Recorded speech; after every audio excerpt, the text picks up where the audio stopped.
Friends, उद्यापासून लोकसभेची आचारसंहिता सुरू होत आहे. तुम्ही सुद्धा जर आचारसंहिता नाही पाळली उन्हाळ्याची तर तुम्हाला उन्हाळी आजार होऊ शकतात. ते कोणते कोणते उन्हाळी आजार आहेत? त्यापैकी मूतखडा हा सर्वात प्रमुख उन्हाळी आजार आहे. जर शरीराला पाणी कमी पडलं तर तो उद्भवतो, त्यामुळे शक्यतो उन्हाळ्यामध्ये होतो. आता आपण त्याची कारणं पाहणार आहोत.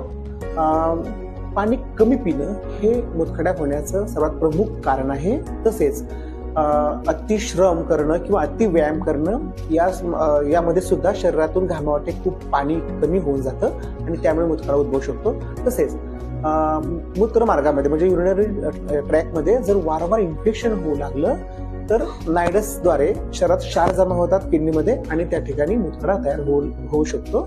तसेच अनुवंशिक मध्ये सुद्धा हा येतो. जर आपल्या आई वडील आजोबांना जर मूतखडा वारंवार होत असेल तरी सुद्धा हे प्रमाण जास्त होऊ शकतं. तसेच जर शुगर असेल आणि शुगर अनकंट्रोल असेल तरी सुद्धा